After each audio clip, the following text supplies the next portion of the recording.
এখান থেকে আমি একটা প্রশ্ন করতে চাই, অনেকে বলতে চাই যে নবী করিম সাল্লাল্লাহু আলাইহি ওয়াসাল্লাম আমরা যে মিলাদুন নবী পালন করি সেটা জায়েজ নাই, কিন্তু সিরাতুন নবী, আসলে তারা সিরাতুন নবী বলতে নবী করিম সাল্লাল্লাহু আলাইহি ওয়াসাল্লাম যে 40 বছর নবুয়ত প্রকাশ করেছে এখান থেকে শুরু করে নবীর 63 জিন্দেগি পর্যন্ত নবী করিম সাল্লাল্লাহু আলাইহি ওয়াসাল্লামের এর আগে জিন্দেগি অনুসরণ করা যাবে না, এমন করে অনেক ভাই ইলজাম করে।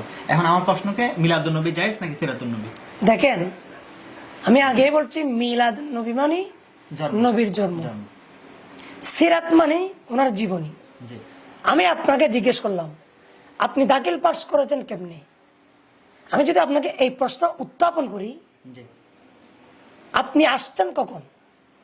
আপনার একটা বয়স হয়েছে, আপনি দাখিল পরীক্ষার জন্য উপনীত হয়েছেন বাংলাদেশ গভর্নমেন্ট কর্তৃক যে নির্দেশিত বয়স, এটার মধ্যে আপনি উপনীত হয়েছেন, তখন আপনার দাখিলের সার্টিফিকেটটা আপনি প্রয়োগ করতে পারতেছেন। আপনার আগে আসা মানে আপনার মিলাদ হয়েছে আগে। আপনার নাম যদি আনিস হয়, আপনার হচ্ছে মিলাদে আনিস হয়েছে। আনিসের জন্মদিনকে বলা হয় মিলাদে আনিস। তারপর হচ্ছে আপনার দাখিল pass, SSC pass, SSC pass, masters pass, আপনার যত প্রকার ডিগ্রি আছে সবগুলো আপনার বাস্তবায়ন হবে। আপনি যদি আহলুল ইলম হন, আপনাকে আগে জন্মদিন পালন করতে হবে। এখন রাসূলুল্লাহর সিরাত, সিরাতুন নবী মানে রাসূলুল্লাহ পাকের জীবনী। বিশ্ববিখ্যাত হানাফি মাযহাবের কিতাব হেদায়া শরীফ, যেটা কুদুরি শরীফের সরা, ওখানে একটা চ্যাপ্টার আছে কিতাবুস সিয়র। ওখানে বলা হচ্ছে সিরাতুন এক বচন, সিরাতটা হচ্ছে জমা। এখন রাসূলুল্লাহ পাকের সিরাতটা হচ্ছে যুদ্ধ সম্বলিত যে কাজ, এইদিকে ব্যবহার করা হচ্ছে সিরাত। রাসূলুল্লাহ পাকের সারা জীবনকে সিরাত বলা হয় নাই।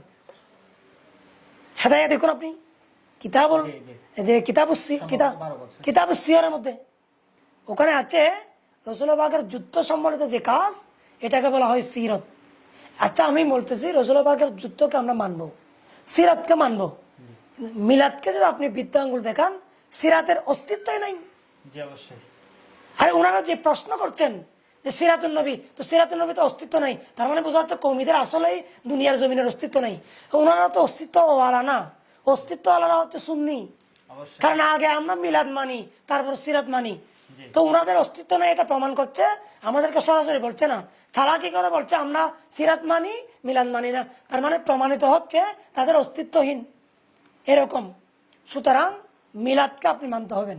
কারণ আমি যে আয়াতে কারিমা তেলাওয়াত করেছি সূরা মায়েদা 15 নম্বর আয়াত, আল্লাহ বলছেন কদ জাআকুম মিনাল্লাহি নূর, যে জাআকুমকে বলা হয় মিলাদ।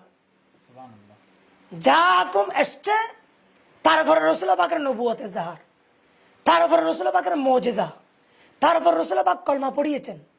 এভাবে 1,24,000 সাহাবী বানিয়েছেন, আগে মিলাদ হয়েছে। সেজন্য মুহাদ্দিসিন ইকরাম, ফুকাহে ইকরাম, মুফাসসিরিন ইকরাম রাসূলুল্লাহ পাকের মিলাদের আলোচনা করেছেন। কয়টা কিতাব বলবো আমি? অসংখ্য কিতাব। আমি একটা কিতাব যদি আমি রেফারেন্স দিই, বিশ্ববিখ্যাত ইমাম হাফেজুল হাদিস শারহে বুখারী আল্লামা ইমাম কুস্তুলানি, উনি একটি কিতাব লিখেছেন আল মাওয়াহিবুল লদুনিয়া। আল মাওয়াহিবুল লদুনিয়ার মধ্যে উনি প্রমাণ করছেন মিলাদ, এটা মিলাদ রাসূলুল্লাহ পাকের জীবনী সম্বলিত কিতাব। উনি মিলাদ নবীর এত আলোচনা করেছেন, এত আলোচনা করেছেন রাসূলুল্লাহ পাকের মিলাদকে নিয়ে। কারণ ওনারা জানে রাসূলুল্লাহ পাকের সিরাতকে প্রতিষ্ঠিত করতে হলে মিলাদের কোনো এখানে এখানে এখানে অমঙ্গল করা, এখানে মিলাদকে অস্বীকার করা প্রশ্নই আসে না। সুতরাং মিলাদ আগে, সিরাত পরে। কেউ যদি মিলাদ না মানে সিরাত মানতে চায়, এটা হচ্ছে একটা অবান্তর প্রশ্ন, অবান্তর মানা। আগে মিলাদকে মানতে হবে, তারপর সিরাতকে মানতে হবে।